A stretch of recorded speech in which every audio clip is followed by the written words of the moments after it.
It started like any other weekday. I was still at my desk after dark, the office lights dimmed, the air smelling faintly like printer toner and cold coffee.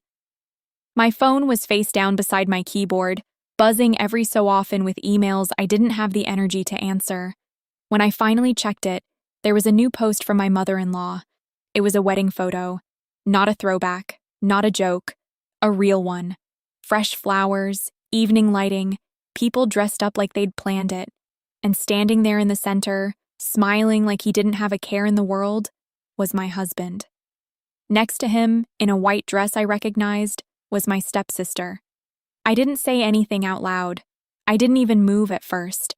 I just stared until my eyes felt dry and hot, then I turned my phone over again like that would change what I'd seen. A few minutes later, I opened a folder on my laptop that I hadn't touched in months.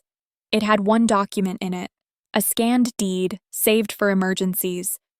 I wasn't thinking about love or betrayal in that moment. I was thinking about ownership, and I was thinking about one phone call I needed to make before sunrise. I'll tell you how I got there. That Tuesday evening in San Diego, the sky had shifted from bright haze to a bruised, purplish gray. I'd been working since morning, and the building was almost empty. The last of the design team had gone home hours ago, leaving the faint hum of the air conditioning and the occasional click of a computer settling into sleep mode. My assistant, Jenna, was the only other person still around. She was sliding her laptop into a tote bag and watching me with that careful look people use when they're trying not to sound concerned. "You're still here," she said, gentle. "Do you want me to lock up?"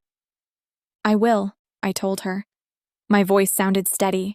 It didn't match how tired my body felt. "Go home." Jenna hesitated like she wanted to say more, then nodded. The glass door closed behind her with a soft, final sound. The office went quiet in a way that made everything feel louder. The fluorescent lights buzzed. My shoulders ached. I picked up my phone and opened my messages without really deciding to. My husband, Dean, hadn't answered all day. He'd told me he was in Phoenix for work. He'd said it casually over breakfast, like it was normal. He'd kissed my forehead, asked if I could handle the client presentation, and promised he'd be back by the weekend. I'd texted him that morning anyway. "Good luck today," I'd written. "Call me when you land. I miss you." 2 gray ticks, unread. That small dip of disappointment was familiar enough that I almost ignored it. I told myself what I always told myself.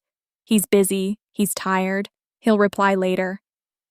My thumb moved to Instagram because I wanted something easy, something mindless. A few seconds of scrolling before the drive home, I saw a recipe video, a friend's vacation pictures. Then my mother-in-law's name appeared at the top of the screen, and my stomach tightened before I even knew why. Her post was bright and polished, like she'd been waiting to share it. There was Dean, not in an airport, not in a hotel lobby, not in a conference room. He was wearing an off-white suit, standing under a trellis of flowers, holding someone's hands like it belonged to him. His expression was relaxed, happy, like a man who'd already made his choice. The woman beside him was my stepsister, Sierra. The dress she wore wasn't just any dress. I'd bought it for her last year for a formal event. She'd hugged me too tightly when I gave it to her and said I was the only person who ever really showed up for her. I remember that clearly because it had felt like a small win, like we were finally becoming something close to sisters. Now that same dress had been altered into a wedding gown. My mother-in-law stood in the photo with a hand on Dean's arm, smiling wide.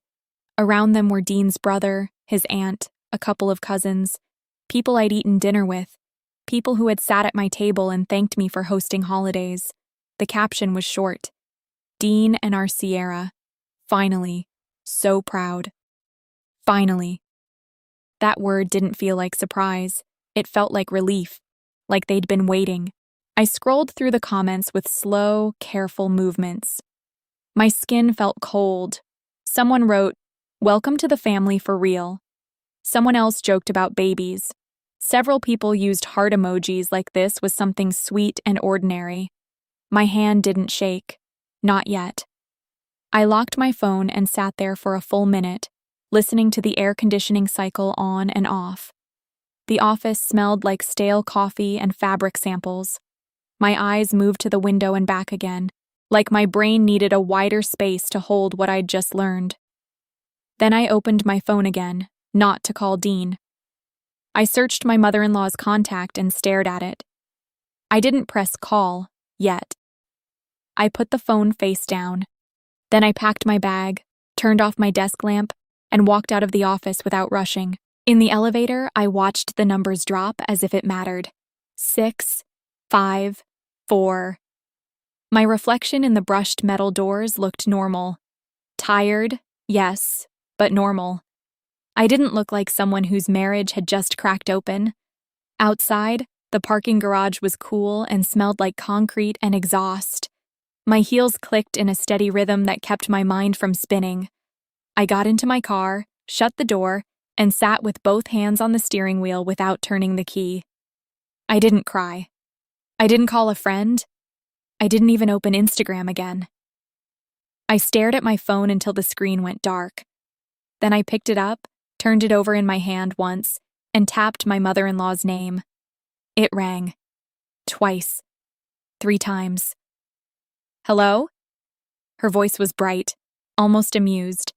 In the background, I heard music and a wash of people talking, the kind of sound you get at a dinner party or a reception. Oh, Lena? Still at work? The way she said it made it feel like a private joke. Where are you? I asked. A tiny pause. Just enough for her to register that I wasn't calling to be polite. At a family gathering, she said. We're celebrating. I let that sit between us. My fingers stayed still on the phone. I could feel my pulse in my throat, but my voice didn't lift. Dean and Sierra, I said. Silence again, shorter this time. Then her tone shifted. The sweetness dropped away like a mask being set down on a table. So you saw it, she said. Good.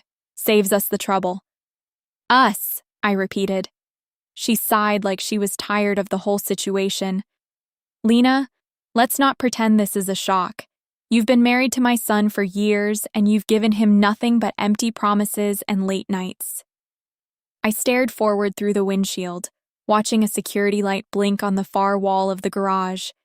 The regular pulse of it helped me stay grounded. What are you talking about? I asked. You know exactly what I'm talking about, she said, sharper now. A home that feels like an office. A husband who comes second to your projects, and most of all, her voice lowered.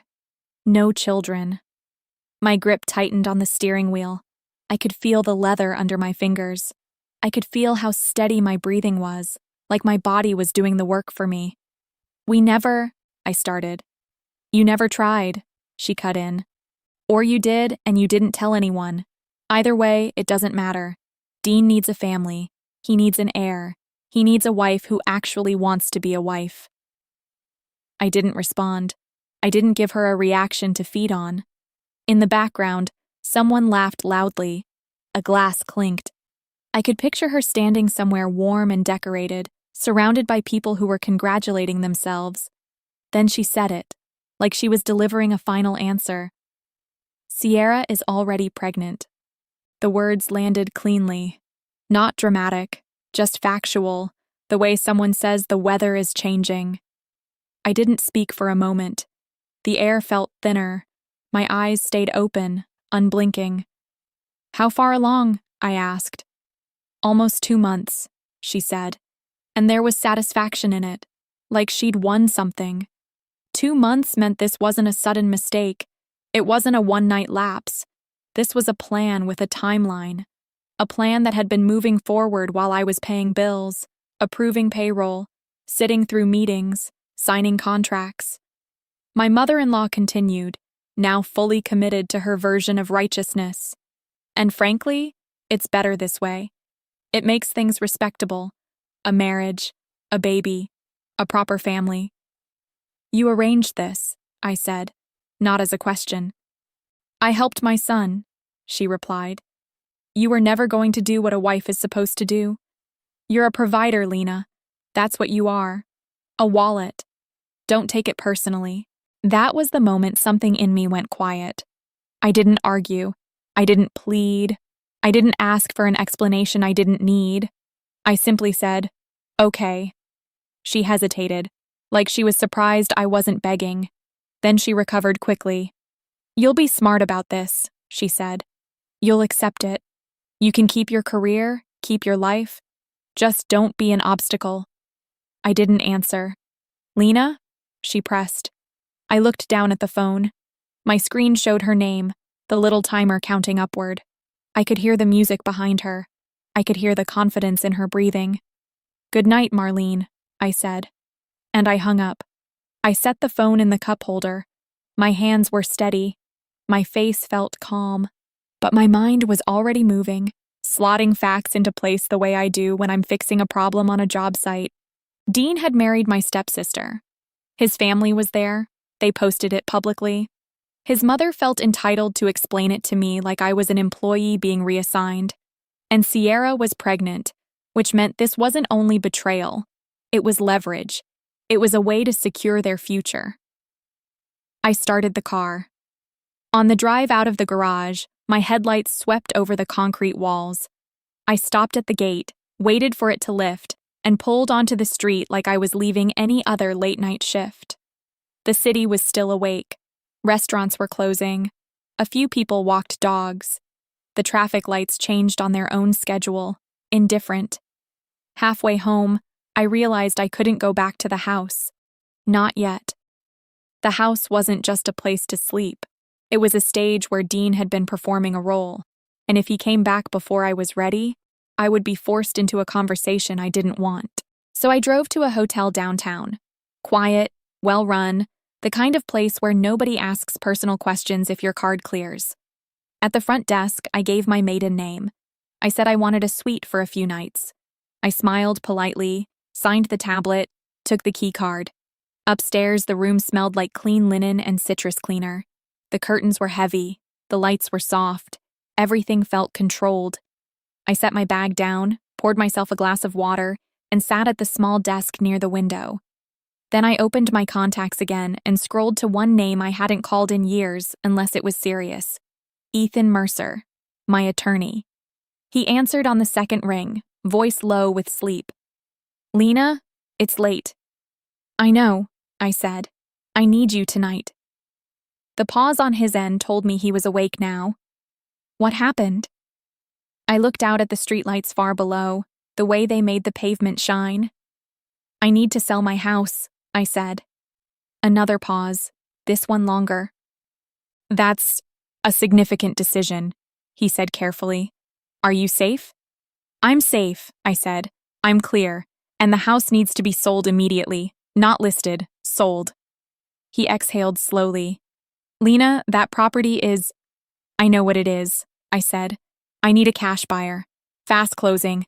I'll take a reasonable reduction if it means speed." He didn't argue. He shifted into that tone lawyers have when they stop being curious and start being useful. "I have someone," he said. "An investor who's tried to buy in that neighborhood for a year. He offered once. You declined." "I want him," I said. "Call him now. If he's serious, we meet in the morning." "Okay," Ethan said. "And the proceeds?" "New account," I said. "In my name only. No link to any joint accounts. I want it set up before anything moves." "Understood," he said. "I'll handle it." I swallowed once, then added, "And Ethan, draft divorce papers." His voice went still. "On what grounds?" "Everything," I said simply. "But don't file yet. Just prepare them. I'll tell you when." "All right," he said, and I heard him shift, probably reaching for a notepad. "Send me your location. I can meet you at my office in an hour if you want to sign authorizations." "I'll be there," I said. When I ended the call, I didn't sit and stare this time. I stood up, smoothed the front of my blouse, and gathered what I needed: my purse, my ID, my laptop. Before leaving the room, I checked the lock twice. Then I walked down the hallway, rode the elevator in silence, and stepped back into the night. At Ethan's office, the building was mostly dark except for a few floors with lights still on. His suite smelled faintly like paper and coffee. He met me at the door with his jacket over one arm and a look that was concerned but professional. He didn't ask for the story. He didn't need it. He slid a document across his desk. "This authorizes me to negotiate and execute the sale on your behalf," he said.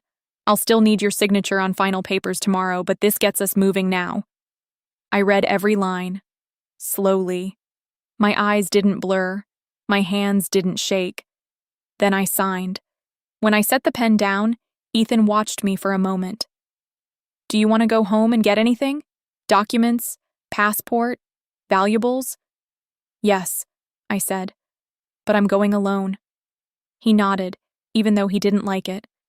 "Then go now, while it's quiet." I left his office and drove toward the house, keeping my speed steady and my turns smooth. My chest felt tight, but my mind felt organized. When I pulled into the driveway, the big place looked the same as always, lit softly from inside, landscaping trimmed, everything expensive and silent. I parked in the garage and stepped out. Dean's sports car was there. That small detail did something to me.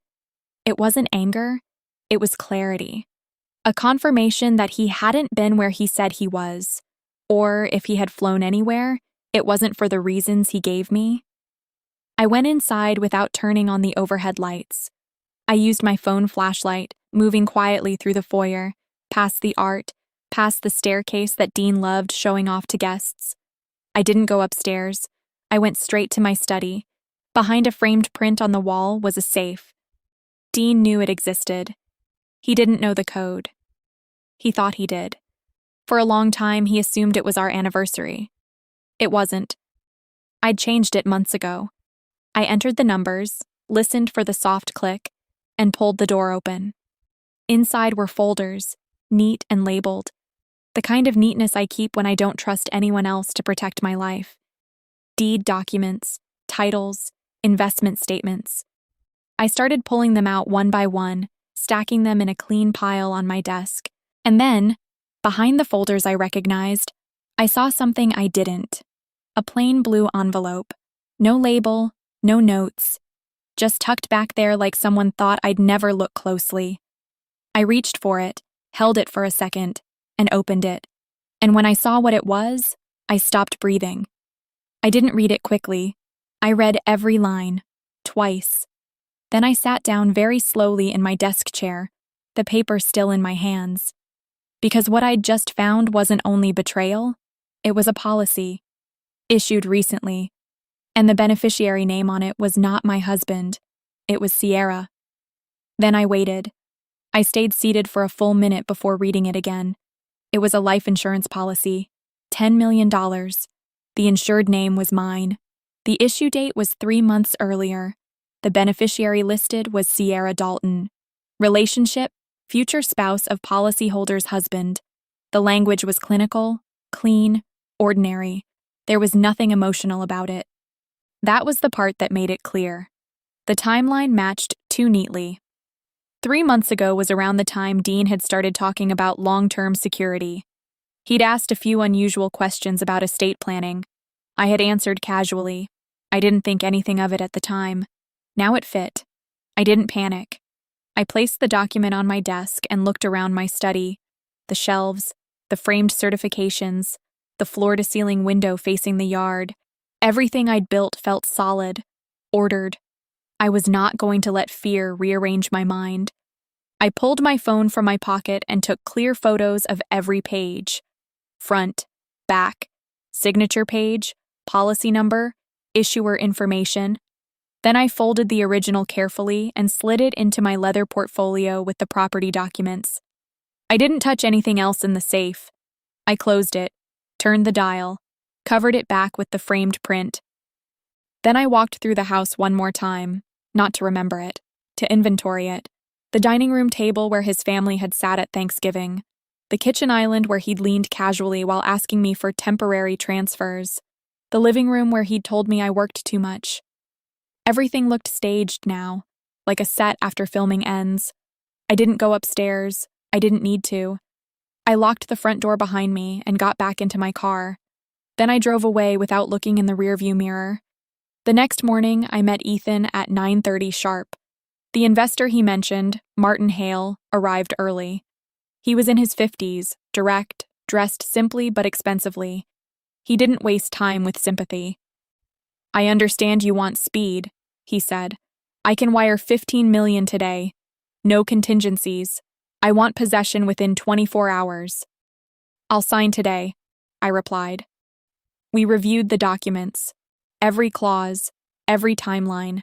The property was in my name alone. Purchased before the marriage. The deed reflected that clearly. Dean had never insisted on changing it. He didn't like paperwork. He liked outcomes. At 1:40 p.m., the wire confirmation came through.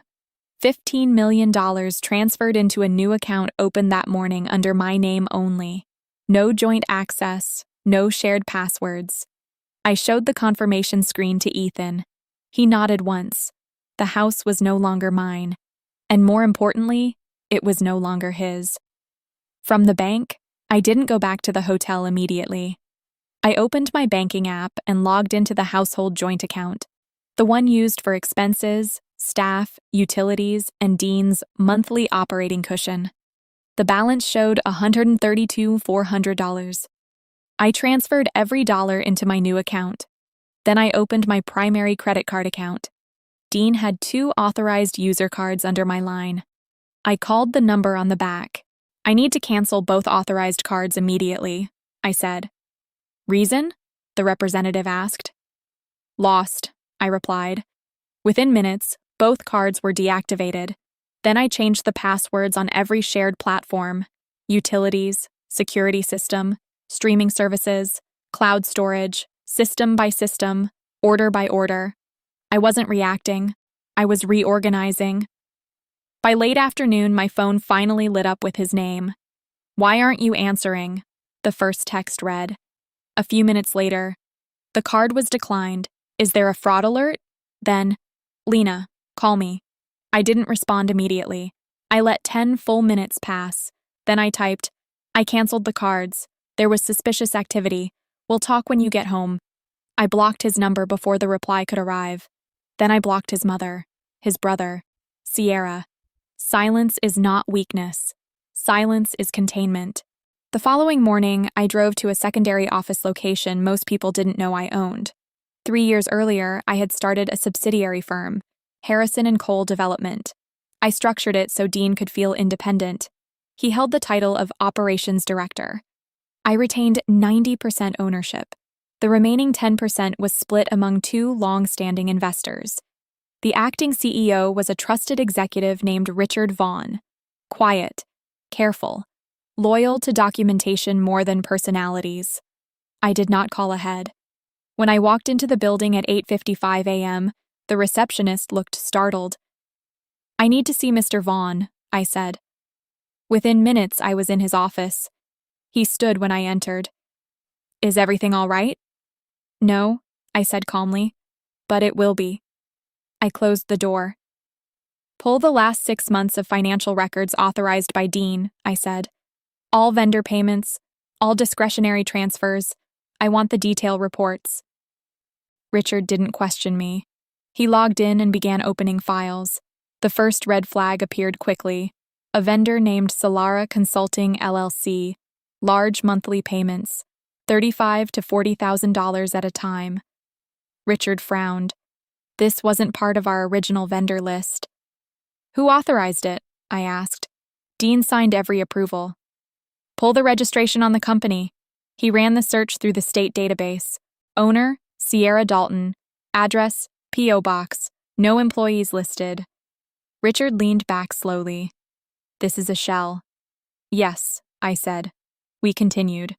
Corporate card expenses, high-end restaurants on dates that did not match client meetings, a $5,000 jewelry purchase labeled as client hospitality, travel reimbursements that overlapped with corporate paid flights, double billing. By noon, we had documented approximately $510,000 in questionable transfers. I did not raise my voice. I did not express outrage. I simply asked Richard to print everything: invoices, signatures, bank transfers, vendor registrations, timeline summaries. When the stack was complete, it was over an inch thick. I slid the pages into a binder. Draft termination letters, I said, effective immediately, for cause, financial misconduct. Richard nodded. And lock system access as of now. He made the call to IT without hesitation. Dean's credentials were disabled within 5 minutes. Sierra's too. I left the office and drove directly to Ethan's firm. I placed the binder on his desk. He flipped through the first 20 pages and then stopped. "This is prosecutable," he said quietly. "Yes," I replied. "Are you certain you want to proceed?" "Yes. Because once filed, this moves beyond divorce." "I know." He closed the binder and looked at me steadily. "Then we file." Outside his window, traffic moved normally. People crossed streets. Nothing dramatic. Inside, a legal process began. Not revenge, procedure. That evening, I received one final message before the block filters caught the rest. "Please answer," it read. "We need to talk." I did not respond. Instead, I sent a short message to the property's new owner. "An unauthorized individual may attempt to access the home tomorrow. He is no longer associated with the property. Please instruct security accordingly." The reply came quickly. "Understood." I put the phone face down. Then I waited. And the next day, exactly as predicted, he came home. The next day was warm, quiet, almost ordinary. I did not go to the house. Instead, I parked 2 streets away in a shaded spot where I could see the entrance without being seen. I wasn't hiding. I was observing. At 11:12 a.m., a rideshare car pulled up to the gate. Dean stepped out first. He looked tired, irritated. He pressed the remote to open the gate. Nothing happened. He pressed it again. Harder. Still, nothing. A few seconds later, Sierra stepped out from the other side of the car. She had a small suitcase and wore oversized sunglasses.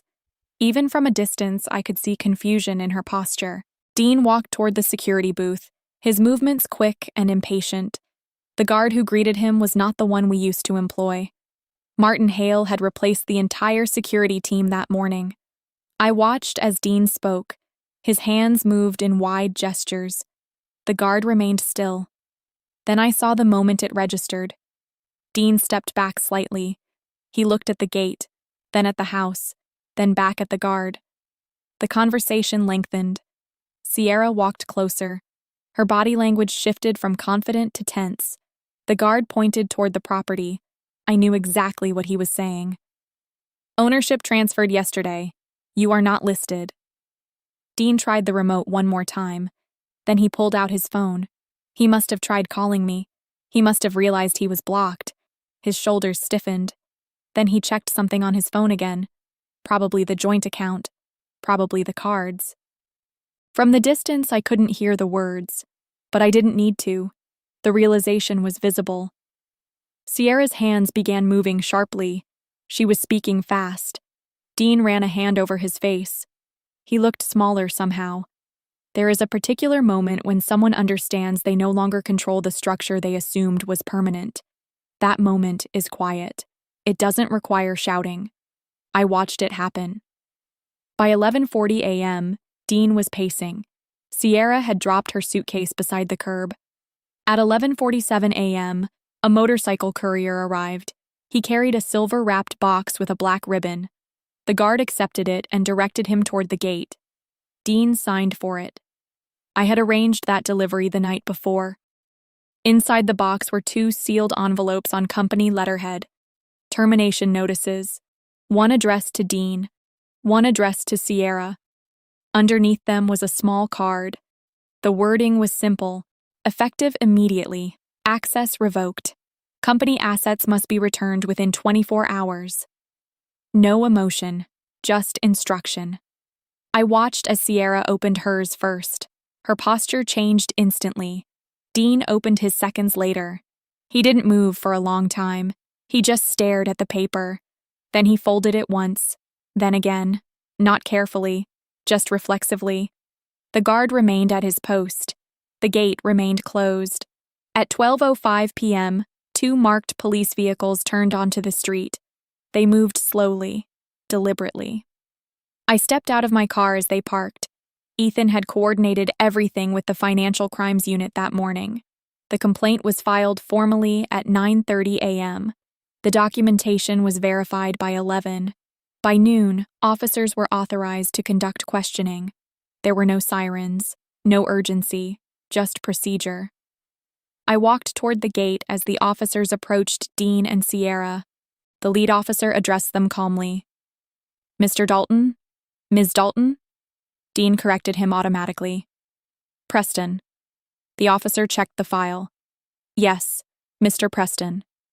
He outlined the charges clearly: embezzlement, fraudulent vendor transfers, misappropriation of corporate funds. The numbers were read aloud. $512,000. Exact. Documented. Dean tried to speak over him. "This is a mistake. It's a misunderstanding. I'm the director." The officer did not debate. "You can explain at the station." Sierra's face had drained of color. She said something about pregnancy, something about not knowing. The officer simply repeated the process. I stood a few feet away, not interfering, not adding commentary. Dean saw me then. His eyes widened, not in anger first, in disbelief. "You called the police?" he asked. "Yes," I said. "You're doing this over a mistake?" I looked at him carefully. "This isn't about emotion," I said. "It's about documentation." I handed the lead officer a copy of the insurance policy. "And this," I added. The officer scanned the beneficiary section. His expression changed subtly. "Noted," he said. Dean's breathing quickened. "That's standard planning," he argued. "For my death?" I asked evenly. He didn't answer. The officers placed his hands behind his back. There was no dramatic struggle, just resistance that lasted about 3 seconds. Metal clicked. Sierra began crying. The officers guided them towards separate vehicles. Dean looked back once more. I did not look away. I did not shout. I did not insult him. I simply stood there. The gate behind me remained closed. The house no longer belonged to either of us. The vehicles drove away. The street returned to normal. After they left, I did not stay. There was nothing left to witness. I walked back to my car, closed the door, sat for a moment. Then I made 3 mental notes. Step 1, finalize divorce filing. Step 2, freeze remaining shared digital assets. Step 3, schedule forensic audit completion. No more improvisation, no more reaction, just sequence. I started the engine, and I drove away. 3 days later, I sat in a conference room at Ethan's office. The blinds were half open. Afternoon light came in softly across the polished table. A car passed outside every few minutes. The room smelled faintly like paper and lemon cleaner. I had a legal pad in front of me, a pen resting on top of it. I wasn't writing anything. I was waiting. Dean had been released pending investigation, but under strict conditions. He was not permitted to access company systems. His accounts were frozen. His passport was temporarily surrendered. He requested a meeting through his attorney. Not at the house. Not somewhere private. Here. Structured. Witnessed. At exactly 2 p.m., the door opened. Dean stepped in first. He looked different. Not disheveled. Not dramatic. Just reduced. His suit was slightly wrinkled. His confidence thinner. His attorney followed quietly and took a seat. Dean looked at me as if he expected something. Anger, tears, relief. I gave him none of those. I nodded once in acknowledgement. "Thank you for agreeing to meet," his attorney began. I remained silent. Dean cleared his throat. "Lena, this has gone too far." I kept my hands folded on the table. "Which part?" I asked calmly. He shifted in his chair. "The police, the charges. You could have handled this privately." "It was handled through documentation," I said. His jaw tightened. "You didn't have to escalate it." I slid a single sheet of paper across the table. It was a transaction summary. Vendor transfers, amounts, dates, signatures. You escalated it, I said. He looked down at the numbers. He didn't argue with them. Instead, he changed direction. Sierra didn't understand what she was signing. She owned the company receiving the funds, I replied. She trusted me. I let that sentence sit in the air for a second. Trust doesn't remove responsibility, I said. His attorney interjected gently. We're hoping to discuss resolution options. I looked at Dean directly. Resolution has already begun, I said. I opened another folder and placed the life insurance policy copy on the table between us. Dean's eyes flicked toward it, then away. I didn't set that up to harm you, he said quickly. It was just long-term planning. The beneficiary was my stepsister, I said. You didn't want children, he replied, and the sentence slipped out before he could soften it. I didn't react to that either. That's not relevant, I said evenly. The room stayed quiet. No raised voices. No dramatic pauses. Just the soft hum of the building's ventilation system. Finally, I outlined the structure clearly. The divorce petition has been filed, I said.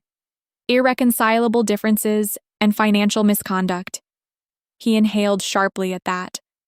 The company has terminated your employment for cause. You are required to return all assets within 24 hours. He opened his mouth to respond, but I continued. The criminal investigation will proceed independently of this meeting. You're destroying my life, he said, and for the first time his voice carried emotion. I looked at him for a long moment.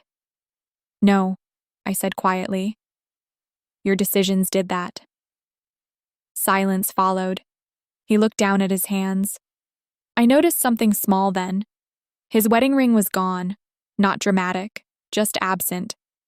His attorney leaned forward. Is there any room for negotiation on the criminal complaint? I shook my head once. The evidence is complete, I said. I will not withdraw it. Dean's eyes hardened slightly. You're enjoying this? That surprised me. No, I said. I'm finishing it. He didn't have a response to that. The meeting lasted 12 more minutes. We reviewed asset division briefly. The house had already been sold. The accounts were documented. The prenuptial agreement I had insisted on 5 years earlier was straightforward. He would not receive spousal support. He would not receive company equity. He would retain his personal belongings and the balance remaining in his individual payroll account, which was minimal. When the meeting ended, Dean stood slowly. He looked at me as if he wanted to say something personal. He didn't. He walked out with his attorney. The door closed softly behind him. I sat for another minute. Then I gathered the documents, placed them neatly back into their folders, and stood. Outside, the afternoon sun had shifted. The air felt warmer. Ethan walked me to the elevator. You handled that well, he said. I handled it clearly, I replied. There's a difference. When I stepped into the elevator, I checked my phone. 3 notifications. 1 from the bank confirming permanent closure of the joint account. 1 from IT confirming full system audit completion. 1 from the district attorney's office requesting additional documentation regarding the insurance policy timeline. I pressed the lobby button. The doors slid shut. Phase 1 had been containment. Phase 2 had been documentation. Now it was evidence alignment. And once systems are aligned, outcomes follow. The elevator reached the ground floor. The doors opened. I stepped out into the afternoon light, and I kept walking. The legal process didn't explode. It unfolded. That's something people don't always understand. When there is documentation, when timelines are clean, when numbers line up, things move quietly. Within 6 weeks, the forensic audit was complete. Every transfer from the company to Sierra's Shell account had been traced. Every duplicate travel reimbursement had been flagged.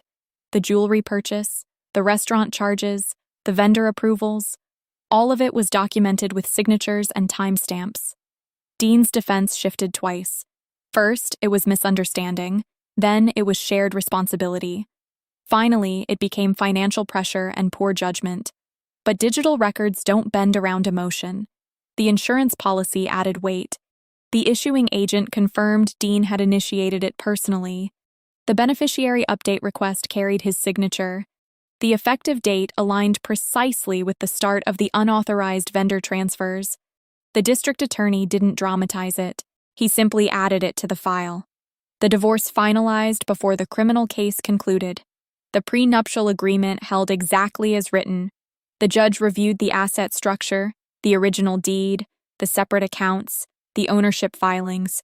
There was no debate. The house had been mine prior to the marriage. The business equity was documented under my control. The joint account had been funded by me. Dean did not contest the final decree. He couldn't. 3 months later, the criminal case reached its conclusion. The courtroom was smaller than I expected. Fluorescent lights, neutral walls, a few observers seated quietly in the back. I wore a simple navy suit. No statement jewelry, no performance. When the prosecutor summarized the financial evidence, the numbers were presented plainly. $512,170 in misappropriated funds. 7 documented instances of double billing, unauthorized vendor creation, fraudulent approval signatures. The insurance policy timeline. Dean did not look at me during the hearing. Sierra sat 2 seats away from him. She looked tired, smaller. No anger left, only fatigue. The judge spoke carefully. Financial misconduct of this scale, particularly involving structured deception and beneficiary manipulation, requires consequence. There were no dramatic pauses. Dean received a custodial sentence. Sierra received a shorter one for participation and financial benefit. No shouting, no outbursts, just the sound of a gavel closing the matter. Afterward, I walked out of the courthouse alone. The sky was overcast. A soft breeze moved through the trees near the steps. People around me were discussing parking meters, lunch plans, everyday things. It felt strangely normal. I didn't celebrate. I didn't call anyone. Instead, I drove to the bank and finalized the restructuring of my investment accounts. Then I met with my financial advisor and liquidated my majority shares in the subsidiary company. I didn't want to keep something tied to that chapter. The buyout transferred cleanly. The numbers were healthy. I took a portion of the proceeds and placed it into a separate charitable trust account. The idea had formed quietly during those weeks of documentation and hearings. If I could navigate this because I had records, knowledge, leverage, what happened to people who didn't? People without separate accounts, without attorneys on call, without ownership documentation. The answer was obvious. They were trapped.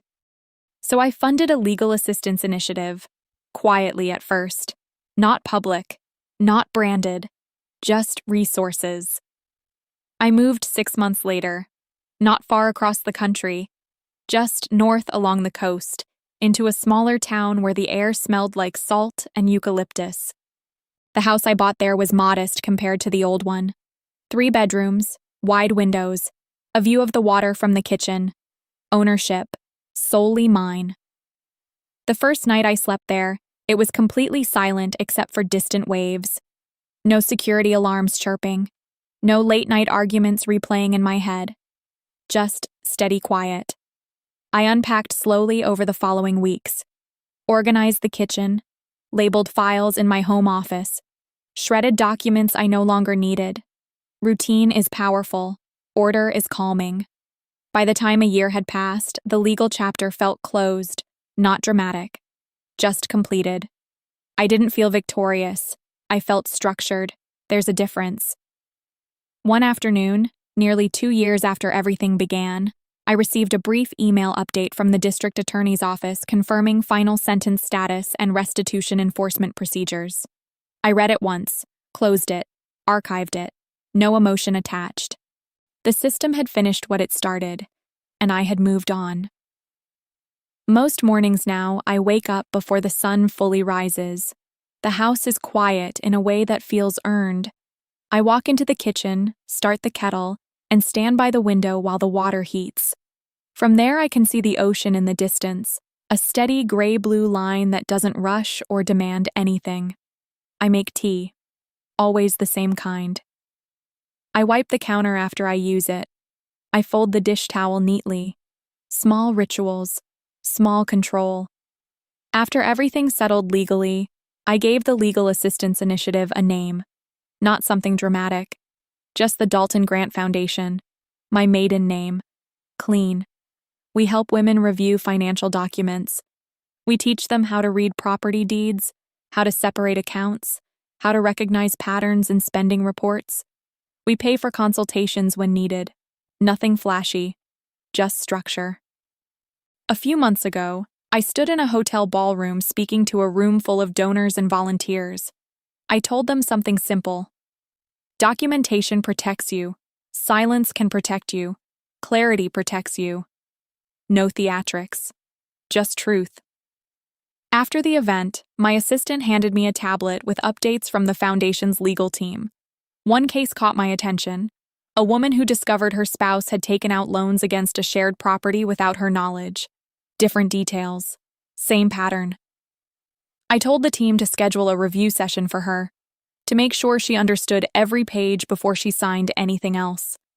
Then I went home. That night, I washed a single plate after dinner, dried it, placed it in the cabinet. I checked the locks once, turned off the lights, and sat on the couch for a few minutes in the quiet. There was no victory in that moment, no dramatic reflection, just peace. Dean's name doesn't come up often now. When it does, it's usually through procedural updates forwarded to my attorney. I read them, I file them away. Sierra's situation follows its own path. My former mother-in-law reached out once, months ago, through a third party, a short message asking to talk. I declined, not out of anger, out of boundary. There's a difference. The house in San Diego has new landscaping now. I've seen photos online by accident. It looks different, smaller somehow. But that chapter closed the day I signed the wire transfer. Sometimes people ask if I regret not confronting them emotionally. I don't. Confrontation doesn't require volume. It requires position. And I was positioned correctly. Now, when I sit by the window in the early morning, tea warming my hands, I feel something simple. Ownership. Of my name. Of my decisions. Of my silence. And occasionally, when someone new reaches out to the foundation describing a situation that sounds familiar, I recognize the tone in their words. Confused, controlled, unsure. I tell them the same thing every time. Let's look at the documents first. Then we begin. If you made it this far, thank you for listening calmly. If this story resonated with you in any way, gently tap like and subscribe so we can keep sharing these real, steady conversations. I'd also love to know where you're watching from and what time it is there right now.